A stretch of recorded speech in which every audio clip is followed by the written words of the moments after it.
Monsieur le président, madame la ministre, mesdames, messieurs les rapporteurs, mes chers collègues, après une commission mixte paritaire historiquement longue, nous achevons aujourd'hui l'examen de ce projet de loi qui aurait dû être une étape cruciale dans la conversion de notre pays à une écologie du quotidien. J'ai eu la chance de participer à ce petit cénacle, plus en tant que spectateur, dois-je dire, que véritable participant. À chaque point dur abordé, une suspension de séance, des arbitrages en attente de Matignon, des tractations à l'air bon train à l'abri des oppositions. L'acmé de cette séquence fut sûrement la discussion sur le prêt à taux zéro pour l'achat d'un véhicule peu polluant que nous avions ici même adopté quasi unanimement.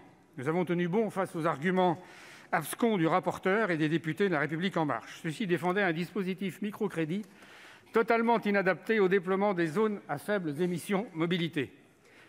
Qualifiés de fausses bonnes idées par les tenants de la majorité gouvernementale n'en démordant pas, les députés finirent par concéder une expérimentation de prêt à taux zéro pour une durée de 2 ans à compter du 1er janvier 2023. Tout ceci, je cite le rapporteur Cazeneuve, afin de vérifier l'utilité d'un dispositif de ce type.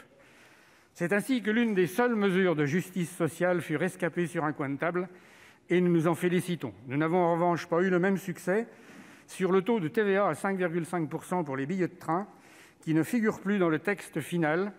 Comment pouvons-nous favoriser le report modal de nos déplacements si nous ne rendons pas attractifs les trajets ferroviaires ? Nous sommes donc en présence d'un texte du plus petit dénominateur commun entre l'Assemblée nationale et le Sénat, qui nous permettent d'évaluer précisément l'ambition écologique de cette loi qu'il faut mettre en regard de nos objectifs climatiques et des propositions initiales de la Convention citoyenne. Au risque de faire figure de trouble fait des majorités sénatoriales et gouvernementales, cette loi n'atteint pas les objectifs que nous nous étions assignés. De l'aveu même de Pascal Canfin, une prochaine loi devra être proposée dès 2022. Nous ne sommes donc pas dans les clous de la trajectoire bas carbone fixée par l'accord de Paris. Nous n'avons pas le temps de revenir point par point sur chaque titre pour mesurer l'étendue de nos déceptions quant à cette loi souvent plus bavarde que véritablement opérante. Quelques exemples néanmoins pour vous en convaincre, mes chers collègues. Tout d'abord, sur l'article 1er, le Sénat et l'Assemblée nationale ont réussi l'exploit de créer un affichage environnemental invisible, puisque cet affichage pourra simplement être accessible sur Internet. Quel décalage avec notre réalité climatique, devenue, elle, bien visible. De surcroît, tous nos efforts pour intégrer des critères sociaux ont été balayés. L'expérimentation est élargie à 5 ans au lieu de 18 mois. Seul le textile sera finalement concerné par une obligation d'affichage. Nous sommes là bien en retrait de la loi AGEC que nous avions unanimement votée sur ces bancs. La mise en place d'un éco-score ou d'un carbone score, dont vous vous targuez, Madame la Ministre, est réduite à une coquille vide qui n'établit aucun cadre précis et ne permettra qu'à la marge d'améliorer l'information du consommateur. Le travail de sape de la proposition de la Convention citoyenne a fait son œuvre. On aurait pu conserver la mention du niveau de rémunération des agriculteurs dans l'affichage environnemental, mais non. Le gouvernement préfère créer dans la loi Égalim 2 un rémunérascore. On empile les labels, les scores, au lieu de proposer un affichage unique, clair et utile aux Français. Cette réécriture illustre bien la volonté écologique de ce gouvernement, le greenwashing permanent.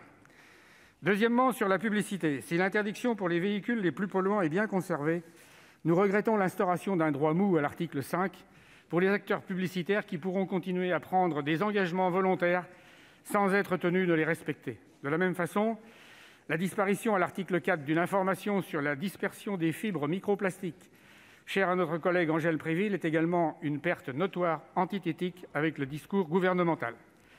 Enfin, nous avons assisté à la suppression de la proposition de loi sur les catastrophes naturelles de notre collègue Nicole Bonnefoy, que nous avions eu la sagesse d'intégrer au présent projet de loi. Or, pour le rapporteur Cazeneuve, il ne faut pas préempter l'examen de la proposition de loi copiée-collée par un député de La République En Marche. Les inondations cataclysmiques de nos voisins belges et allemands nous invitent en effet à attendre plutôt qu'anticiper. Idem sur les mesures pour lutter contre la pollution des sols portées par notre collègue Gisèle Jourda. Comparée à l'ambition initiale de la Convention citoyenne pour le climat, cette loi peine à traduire le message d'urgence écologique que les 150 nous ont transmis. Alors oui, nous pouvons bien sûr saluer les mesures concernant la rénovation énergétique des bâtiments ou la lutte sur l'artificialisation des terres, ou les paiements pour prestations environnementales. Malheureusement, en bout de course d'un quinquennat manqué pour la transition écologique et solidaire. Rien sur l'éco-responsabilité des entreprises, rien sur la résilience de notre modèle économique face au changement climatique, trop peu sur l'accompagnement social ou encore sur le développement du fret ferroviaire, indispensable à la réduction de nos émissions de gaz à effet de serre. L'écocide travesti en délit. Nous avions besoin d'une loi cadre. Vous nous proposez un catalogue de mesures disparates dont nous devrons attendre les décrets d'application. Lorsque l'on constate votre célérité à publier les décrets de la loi AGEC, nous pouvons légitimement nous inquiéter sur l'effectivité des mesures contenues. J'aurais aimé déclarer avec vous, Madame la Ministre, sur Twitter : nous allons faire entrer l'écologie dans nos vies, mais nous en sommes trop loin, et le paquet européen adopté mercredi dernier nous le rappelle puissamment.